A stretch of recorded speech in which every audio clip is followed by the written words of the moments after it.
இந்த ஸ்பெஷலான விரிவான அலசலருக்கு உங்களை அன்போட வரவேற்கிறோம். ஆமா, இதை கேட்டுக்கிட்டு இருக்கிற உங்களை தான் நாங்க சொல்றோம்.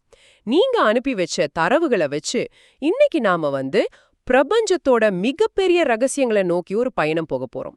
கண்டிப்பா. நாம எப்பவும் போல மேலோட்டமா பார்க்காம இந்த டாபிக்கோட ஆணிவேர் வரைக்கும் போய், அதாவது அங்க என்ன நடக்குதுன்னு முழுசா புரிஞ்சுக்க போறோம். ஓகே, முதல்ல இதை கொஞ்சம் கற்பனை பண்ணி பாருங்க. இந்த நிமிஷம் நீங்க இத கேட்டுக்கிட்டு இருக்கிற இதே செகண்ட்ல பல ட்ரில்லியன் கணக்கான பேய் துகள்கள் உங்க உடம்ப எந்த தடையும் இல்லாம ஊடுருவி போய்கிட்டு இருக்குன்னு சொன்னா உங்களால நம்ப முடியுதா? கேட்கறதுக்கே கொஞ்சம் திகிலா தான் இருக்கு. ஆனா அதுதான் உண்மை. விண்வெளியில் இருக்கிற நட்சத்திரங்கள், அப்புறம் கருந்துளைகள், பிரம்மாண்டமான சூப்பர்னோவா வெடிப்புகள், இதுல இருந்து உருவாகி ஒளியோட வேகத்துல பயணிக்கிற நியூட்ரினோக்கள் அப்படிங்கிற மாயத்துகள்கள் தான் இன்னைக்கு நம்மளோட ஹீரோக்கள். பொதுவா நாம ஒளிய வச்சுதான் பிரபஞ்சத்தை பார்ப்போம் இல்லையா? ஆனா ஒளிக்கு ஒரு பிரச்சனை இருக்கு. ஒரு சுவரையோ இல்ல ஒரு அடர்த்தியான பாறையோ ஒளியால தாண்டி வர முடியாது. ஆமா, தாண்டி வர முடியாது. ஆனா இந்த நியூட்ரினோக்கள் அப்படி கிடையாது. சரியா சொன்னீங்க. நியூட்ரினோக்களுக்கு எல்லாமே கண்ணாடி மாதிரி தான். கோள்கள், நட்சத்திரங்கள், ஏன் உங்களையும் என்னையும் கூட எவ்வித சிரமமின்றி சாதாரணமா கடந்து போயிட்டே இருக்கும். அதனாலதான் இதுக்கு பேய் துகள்கள்னு பேர் வந்துச்சு. ஆமா, அதனாலதான் பேய் துகள்கள். அப்போ எதுலயும் மோதாம எல்லாத்தையும் ஊடுருவி போற ஒரு துகளை நம்ம எப்படி புடிச்சு ஆராய்ச்சி பண்றது? அது கிட்டத்தட்ட சாத்தியமில்லாத ஒரு காரியமாச்சே. அங்கதான் விஞ்ஞானிகளோட மாஸ்டர் பிளான் ஆரம்பிக்குது. இப்போ பூமியோட மேற்பரப்புல எக்கச்சக்கமான கதிர்வீச்சுகள், சத்தங்கள் இருக்கு. அதையெல்லாம் தாண்டி இந்த நியூட்ரினோக்களோட மெல்லிய சத்தத்தை கேட்கணும்னா நாம பூமிக்கு அடியில போகணும். ஓஹோ, பூமிக்கு அடியிலையா?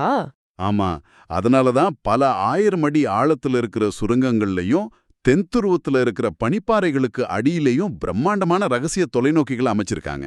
வாவ், பூமிக்கடியில் அமைக்கப்பட்ட ரகசிய தொலைநோக்கிகள் கேக்குறதுக்கே ஏதோ சயின்ஸ் ஃபிக்ஷன் படத்துல வர்ற மாதிரி இருக்கு.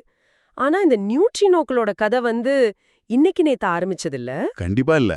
1930ஸ்ல ஆஸ்திரிய இயற்பியலாளர் வால்ஃப்காங் பவுலி என்பவர் தான் முதல்ல இப்படி ஒரு துகள் இருக்கலாம்னு ஒரு கோட்பாட்டை உருவாக்குனாரு. ஆமா, பாத்தீங்கன்னா பவுலியோட கதை ரொம்பவே சுவாரஸ்யமானது.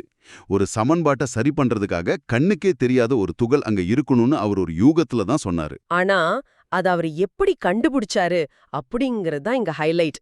அதுதான் எனக்கு ரொம்ப ஆச்சரியமா இருந்துச்சு. அவர் ஏதோ லேப்ல உட்கார்ந்து கணக்குகள் போட்டு மட்டும் அதை கண்டுபிடிக்கல. அவருடைய விசித்திரமான கனவுகள், குளவிகள் மேல் அவருக்கு இருந்த பயம், அலைபாயும் நிறமாலை கோடுகள் பத்தின அவருடைய கற்பனைகள், இது எல்லாம் தான் அவருக்கு இந்த ஐடியாவை கொடுத்திருக்கு. இது அறிவியலை பத்தின ஒரு முக்கியமான கேள்வியை எழுப்புது. அறிவியல்னா வெறும் எண்களும் சமன்பாடுகளும் மட்டும்தானா? கண்டிப்பா கிடையாது. பவுலியோட ஆழ்மனதோட உள்ளுணர்வு அறிவியல்ல எவ்வளவு பெரிய பங்கு வைக்கிறதுன்னு இதுல இருந்து தெரியுது. தன்னோட அக உலகத்திற்கும் புற உலகத்திற்கும் இடையே ஒரு ஆழமான தொடர்பு இருக்குன்னு அவர் நம்பினார். அதனாலதான் நியூட்ரினோக்களோட தன்மையும் ரொம்ப விசித்திரமா இருக்கும் என்னவோ. இந்த துகள்கள் விண்வெளியில பயணிக்கும் போதே தங்களோட நிறைய மாத்திக்கிட்டே இருக்குமா? ஆமா, அதோட மாஸ் மாறிக்கிட்டே இருக்கும். அதாவது ஒரு வினாடியில ஒரு வடிவத்துல இருந்தா அடுத்த வினாடியில வேறொரு வடிவத்துக்கு மாறிடும். எக்ஸாக்ட்லி. ஒரு ஓட்டப்பந்தய வீரர் ஓடிக்கிட்டே இருக்கும்போது தன்னோட சட்டையை அடிக்கடி மாத்திக்கிட்டே இருந்தா எப்படி இருக்கும்? அது மாதிரிதான் இந்த நியூட்ரினோக்களோட அலைவு, அதாவது நியூட்ரினோ ஆசிலேஷன். ஒரு நிலையான அடையாளமே இதுக்கு கிடையாது. இத படிக்கும்போது எனக்கு கிரேக்க புராணங்கள்ல வர்ற ஹெர்ம்ஸ் கடவுள் தான் ஞாபகத்துக்கு வந்தாரு. ஹெர்ம்ஸ், ஆமா. அவர் பாதாள உலகத்துக்கும் ஸ்வர்க்கத்துக்கும் நடுவுல எந்த தடையும் இல்லாம பயணிக்கிற ஒரு தூதுவர் இல்லையா? ரொம்ப அருமையான ஒப்பீடு. ஆமா, ஹெர்ம்ஸ் எப்படி உலகங்களுக்கிடையே ஒரு மாயாஜாலக்காரராகவும் எல்லைகளை கடக்கும் சஞ்சாரியாகவும் இருந்தாரோ அதே போலதான் இந்த நியூட்ரினோக்களும் செயல்படுது. ஒரு நிலையான வடிவம் இல்லாம பிரபஞ்சத்தோட ஒரு மூலையிலிருந்து இன்னொரு மூலைக்கு செய்திகளை சுமந்து செல்லும் தூதுவர்கள் தான் இந்த நியூட்ரினோக்கள். பவுலியோட கனவுகள் எப்படி ஆழமான உண்மைகளை கொண்டு வந்ததோ அதே போல பூமியோட மிக ஆழமான இருண்ட பகுதிகள்ல இருந்து இந்த பிரபஞ்ச தூதுவர்களோட செய்திகளை நாம இப்போ கிரகிக்க முயற்சி பண்ணிக்கிட்டு இருக்கோம். சரி, அந்த ரகசிய இடங்களுக்கும் நாமும் போகலாமா? தாராளமா. முதல்ல கனடாவில் இருக்கிற கிரேட்டன் சுரங்கத்துக்கு போவோம். இந்த இடம் உருவான கதையே ரொம்ப பிரம்மாண்டமானது. ஆமா, நான் படிச்சேன். சுமார் 100 கோடி வருஷங்களுக்கு முன்னாடி பூமியின் மேல ஒரு மிகப்பெரிய வால் நட்சத்திரம் மோதி பாறைகளோட தன்மையே மாறின ஒரு இடம்தான் இது. இத நட்சத்திரத்தின் காயம் அப்படின்னு சொல்றாங்க. அந்த நட்சத்திரத்தின் காயத்துக்குள்ள 100 வருஷங்களுக்கு முன்னாடி ஒரு சுரங்க வெட்டுனாங்க. அந்த சுரங்கத்தோட அதல பாதாளத்துல தான் ஸ்னோ லேப் அப்படிங்கிற நியூட்ரினோ ஆய்வகம் அமைஞ்சிருக்கு. சரியா சொன்னீங்க. ஒரு விசேஷமான லிஃப்ட்ல ஏறி 5 நிமிஷம் இருட்டுல பயணம் செஞ்சு கீழே போகணும். அந்த பாதாள பயணம் ஒரு வித்தியாசமான அனுபவம். அங்க இருக்கிற அதீத அழுத்தத்தினால நம்ம மூளை ரொம்பவே குழப்பமா உணரும். சிந்தனைகள் மாறும், கவனம் செலுத்துறது ரொம்ப கஷ்டமா இருக்கும். ஆமா, நான் கூட படிச்சேன். அந்த ஆழத்துல ஒரு கெட்டிலில தண்ணிய கொதிக்க வச்சா கூட அது வழக்கமான 100 டிகிரில கொதிக்காம வேற ஒரு வெப்பநிலையில தான் கொதிக்குமா. அது மட்டும் இல்ல, வெளியில சுரங்க தொழிலாளர்கள் வெடிமருந்து வச்சு பாறைகளை தகர்த்துக்கிட்டு இருப்பாங்க. ஆனா உள்ள இந்த லேப் ஒரு விண்வெளி நிலையம் மாதிரி அமைதியா இருக்குமா. அந்த தூய்மைய பத்தி நம்ம கண்டிப்பா சொல்லியே ஆகணும். இந்த ஸ்னோ லேப் ஏதோ சாதாரண லேப் கிடையாது. வெறும் 2 கிராம் அளவிலான தூசி அந்த ஆய்வகத்துக்குள்ள போனா கூட ஒட்டுமொத்த நியூட்ரினோ ஆராய்ச்சியுமே வீணாயிடும். ஆமா, அந்த அளவுக்கு சென்சிட்டிவான விஷயம் இது. அதனால தான் அங்க வேலை பார்க்கறவங்க பலமுறை குளிச்சு ஸ்பெஷல் உடைகள்லாம் போட்டுட்டு தான் உள்ள போக முடியும். அந்த லேபுக்குள்ள இருக்கிற காத்து 1 மணி நேரத்துக்கு 10 முறை முழுமையா சுத்திகரிக்கப்படுது. சில நேரங்கள்ல காற்றில் ஏற்படுற அழுத்த மாற்றங்களால அந்த லேப் ஏதோ ஒரு விசித்திரமான இசைய மீட்ற மாதிரி சத்தமிடுமா. காத்து எந்த அளவுக்கு சுத்தமா இருக்கோ அந்த அளவுக்கு ஆராய்ச்சியும் துல்லியமா இருக்கும். இந்த லேபோட மைய பகுதியில ஸ்னோ பிளஸ் அப்படின்னு ஒரு அமைப்பு இருக்கு. ஒரு பெரிய இருண்ட குகைக்குள்ள பிரம்மாண்டமான தொட்டியில தண்ணி நிரப்பி அதுக்குள்ள ஆயிரக்கணக்கான கண்ணாடியாலான சென்சார்களை தொங்க விட்டுருக்காங்க. பாக்கறதுக்கே ஏதோ ஏலியன் ஸ்பேஸ் ஷிப் மாதிரி இருக்கும்ல. சூரியன்ல இருந்து விண்வெளியிலிருந்து என் பூமிக்கு உள்ளே இருந்தே வர்ற நியூட்ரினோக்களை இது கவனிச்சிட்டு இருக்கு. ஆமா, கவனிச்சுக்கிட்டு இருக்கு. ஆனா இந்த ஸ்னோ பிளஸ் தேடுற ஒரு முக்கியமான கேள்வி ஒன்னு இருக்கு. அது ரொம்பவே தத்துவார்த்தமான ஒரு கேள்வி. ஆமா, இயற்பியல்ல ஒரு அடிப்படையான விதி இருக்கு. ஒவ்வொரு துகளுக்கும் ஒரு எதிர்த்துகள், அதாவது ஆன்டி பார்ட்டிகள் இருக்கும். இது ரெண்டும் ஒன்னோட ஒன்னு மோதும் போதெல்லாம் ரெண்டும் அழிஞ்சு வெறும் ஆற்றல் மட்டும்தான் மிஞ்சும். அப்போ பிரபஞ்சம் உருவான அந்த பிக் பேங் சமயத்துல சம அளவிலான துகள்களும் எதிர் துகள்களும் உருவாகி ஒன்னோட ஒன்னு மோதி அழிஞ்சிருக்கணும்ல. அப்படி பார்த்தா பிரபஞ்சத்துல எதுவுமே இருந்திருக்க கூடாது. ஒரு சூன்ய நிலை தான் உருவாகி இருக்கணும். மிகச்சரியான பாயிண்ட். ஆனா அப்படி நடக்கல. ஏதோ ஒரு காரணத்தினால எதிர்த்துகள்களை விட சாதாரண துகள்கள் கொஞ்சம் அதிகமா தப்பிச்சிருச்சு. அதனாலதான் நட்சத்திரங்கள், கோள்கள், நீங்க, நான் இப்படி எல்லாமே உருவானோம். ஆமா, ஏன் இப்படி நடந்துச்சு? அந்த பேலன்ஸ் எப்படி தவறுச்சு? இங்கதான் நியூட்ரினோக்கள் உள்ளே வருது. ஒருவேளை நியூட்ரினோக்களுக்குன்னு தனியா ஒரு எதிர்த்துகள் இல்லாம அந்த நியூட்ரினோவே தனக்குத்தானே எதிர்த்துகளாக செயல்படுதோ அப்படிங்கிற மாபெரும் சந்தேகத்தை தான் இந்த ஸ்னோ பிளஸ் ஆராய்ஞ்சுகிட்டு இருக்கு. எக்ஸாக்ட்லி. ஒரு நாணயத்தோட 2 பக்கமும் ஒரே மாதிரி இருந்தா எப்படி இருக்கும்? அதுபோல நியூட்ரினோவே அதோட இருண்ட பிம்பமா இருந்தா பிரபஞ்சத்துல ஏன் பருப்பொருள் உருவானது அப்படிங்கிற அந்த மிகப்பெரிய ரகசியம் நமக்கு தெரிஞ்சிடும். இதற்காகத்தான் அந்த இருண்ட தண்ணிக்குள்ள இந்த அமைப்பு தூங்காம காது கொடுத்து கேட்டுக்கிட்டு இருக்கு. காத்து எந்த அளவுக்கு சுத்தமா இருக்கணும்னு கனடால பார்த்தோம். இப்போ அப்படியே நம்ம கவனத்தை தண்ணி பக்கம் திருப்புவோம். நம்ம அடுத்த பயணம் ஜப்பானுக்கு. பூமியோட இன்னொரு முனையில 1000 வருஷம் பழமையான கைவிடப்பட்ட ஒரு சுரங்கத்துக்குள்ள மலைக்கடியில அமைஞ்சிருக்கு சூப்பர் காமியோகாண்டே, அல்லது சுருக்கமா சூப்பர் கே. கனடாவோட ஸ்னோ லேப் ஒரு பிரமை பிடிச்ச அறிவியல் கூட மாதிரி இருந்தா, இந்த சூப்பர் கே ஒரு பாதாள கோவில் மாதிரி ரொம்ப அமைதியான உணர்வை கொடுக்கும். வெளியில இருக்கிற கதிரியக்க சத்தங்கள் உள்ள வராம இருக்க அந்த ஒட்டுமொத்த மலையுமே ஒரு பிரம்மாண்டமான கொடை மாதிரி செயல்படுது. ஆமா, கோடை காலத்துல அந்த மலையோட வாசல்ல போய் நின்றா கூட உள்ளே இருந்து வர்ற குளிர்ந்த காத்து பட்டு நம்ம மூச்சு காத்து புகையா மாறுமா. அந்த அளவுக்கு ஒரு அமானுஷ்யமான ஆனா அமைதியான இடம் அது. இந்த சூப்பர் கேவோட ஸ்பெஷாலிட்டி என்ன தெரியுமா? தண்ணியோட தெளிவு. ஆமா, ஆப்டிக்கல் கிளாரிட்டி.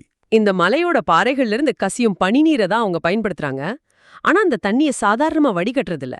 அதோட சுத்திகரிப்பு லெவல் எந்த அளவுக்கு இருக்கும்னா அந்த தண்ணி இரும்ப கூட கரைச்சிடும். ஒரு நிமிஷம், இரும்ப கரைக்கிற தண்ணியா? அது எப்படி முடியும்? தண்ணினா இரும்ப துருப்பிடிக்க வைக்கும் தானே படிச்சிருக்கோம். இது எப்படி கரைக்கும்?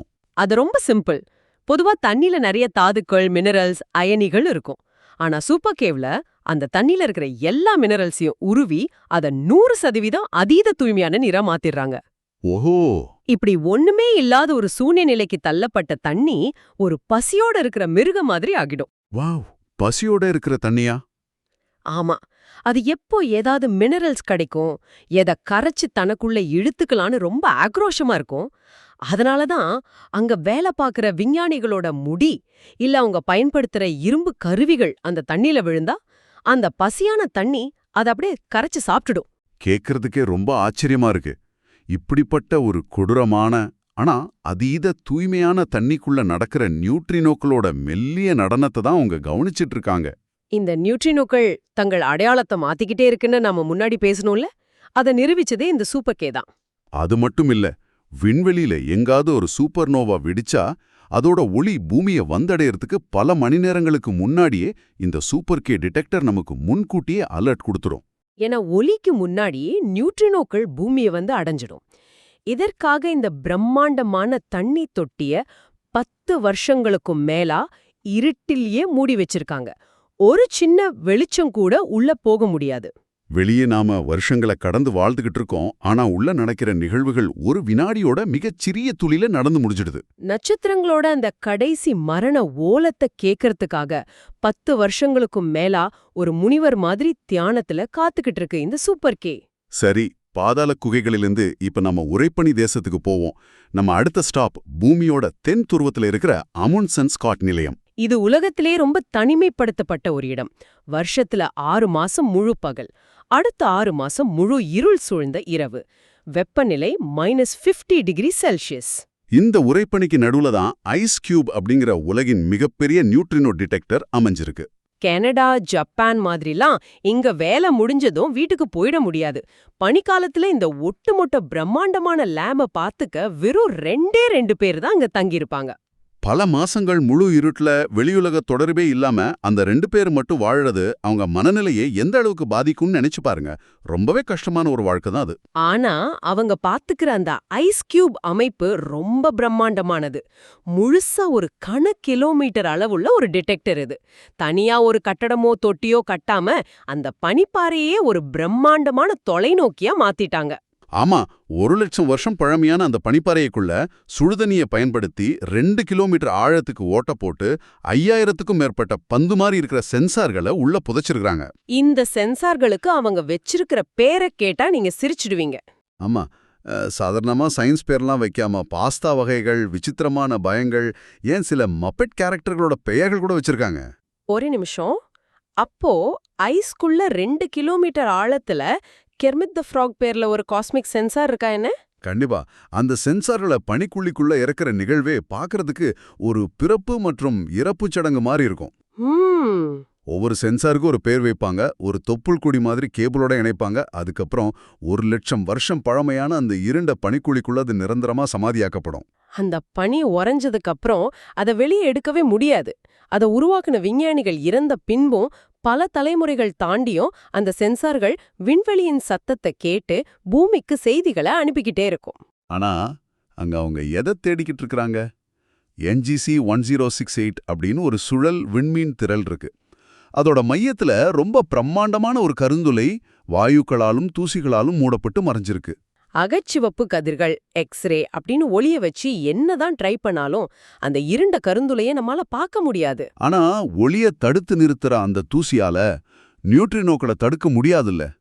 அந்த கருந்துளையிலிருந்து தப்பிச்சு வெளியேறும் பல ட்ரில்லியன் நியூட்ரினோக்கள் அதோட ரகசியங்களை சுமந்துகிட்டு விண்வெளியில எந்த தடையும் இல்லாம பயணிச்சு வருது.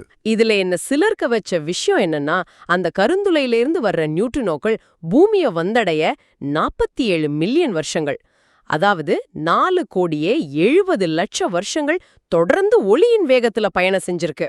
அப்படி பயணிச்சு வர்ற ட்ரில்லியன் கணக்கான நியூட்ரினோக்கள்ல ஒரு சில துகள்களையாவது அந்த பனிப்பாறைக்குள்ள இருக்கிற கெர்மிட் தி ஃப்ராக் சென்சார் பிடிச்சிடாதான்னா ஐஸ் கியூப் காத்துக்கிட்டு இருக்கு. அந்த அளவு கோணத்தை கொஞ்சம் யோசிச்சு பாருங்க. நமக்கு அந்த 1,00,000 வருஷ பழமையான பனிப்பாறைகள் ரொம்ப தொன்மையானதா தோணலாம். ஆனா 47 மில்லியன் வருஷங்களா பிரபஞ்சத்தை கடந்து வர்ற அந்த நியூட்ரினோக்களோட பார்வையில பார்த்தா நம்ம பூமியும் இந்த பனிப்பாறைகளும் நேத்து ராத்திரி உருவான ஒரு சின்ன விஷயமா தான். ரொம்ப சரியான பாயிண்ட். நாம இப்போ இந்த விரிவான அலசலோட இறுதி பகுதிக்கும் வந்துட்டோம். பொதுவா மனுஷங்க கட்டுற கட்டடங்களை பாருங்க. ஷாப்பிங் மால்ஸ், பெரிய பெரிய அபார்ட்மெண்ட்கள், உணவகங்கள், இது எல்லாமே நம்மளோட வசதிக்காகவும் சொகுசுக்காகவும் கட்டப்பட்டவை. ஆனா நாம இப்ப பேசின இந்த பிரம்மாண்டமான பாதாள கட்டமைப்புகள் மனிதர்களுக்காக வடிவமைக்கப்பட்டவை அல்ல. இது இயற்பியல் விதிகளுக்காகவும் பிரபஞ்சத்தோட ஆழமான கேள்விகளுக்காகவும் வடிக்கப்பட்டவை. 1,00,000 வருஷ பழமையான பனிப்பாறைகள், இதையெல்லாம் வச்சு நாம உருவாக்கி இருக்கிற இந்த பிரம்மாண்டங்கள் அறிவை தேடுற மனித இனத்தின் எல்லையற்ற தாகத்துக்கான ஒரு அடையாளம் தான் சொல்லணும். இதையெல்லாம் கேட்டுக்கிட்டு இருக்கிற நீங்க ஒரு கேள்வி கேட்கலாம். இந்த தகவல்கள் ஏன் எனக்கு முக்கியம்? எனக்கு இதனால என்ன ஆக போகுது அப்படின்னு. ஏன்னா விண்வெளி அப்படிங்கிறது நாம ராத்திரியில அண்ணாந்து பார்க்கிற எங்கோ பல ஒளியாண்டுகள் தொலைவில் இருக்கிற ஏதோ ஒரு காலியான இடம் கிடையாது. விண்வெளிங்கிறது துடிதுடிப்பானது. அது இந்த நொடியில உங்களை சூழ்ந்திருக்கு. பல கோடி வருஷங்களுக்கு முன்னாடி வெடிச்ச நட்சத்திரங்களோட சிதறல்களும் கருந்துளையோட மூச்சுக்காற்றும் நியூட்ரினோக்களா மாறி இப்ப இந்த செகண்ட் உங்க உடம்ப தொட்டு ஊடுருவி போய்கிட்டு இருக்கு. நாம வெறும் இந்த பிரபஞ்சத்தை பார்க்கிற பார்வையாளர்கள் மட்டும் கிடையாது. நாமும் அதோட ஒரு அங்கம்.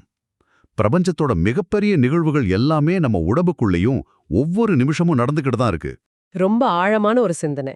இறுதியா உங்களை யோசிக்க வைக்கிற மாதிரி ஒரு விஷயத்த சொல்ல விரும்புறேன். கொஞ்சம் கற்பனை செஞ்சு பாருங்க. 47 மில்லியன் வருஷங்களா விண்வெளியோட அடர்ந்த இருட்டுல பயணிச்சு பல கோடிக்கணக்கான உலகங்களை தாண்டி இதோ இப்ப நீங்க மூச்சு விடுற இந்த வினாடியில உங்க உடம்ப கடந்து போற அந்த ஒரு நியூட்ரினோ துகள். ஒருவேளை நம் பிரபஞ்சத்தை பத்தி நாம இதுவரைக்கும் கற்பனை கூட செஞ்சு பாத்திராத வேற என்னென்ன ரகசியங்களை தன்னுகளே ஒளிச்சு வச்சிருக்கோம்.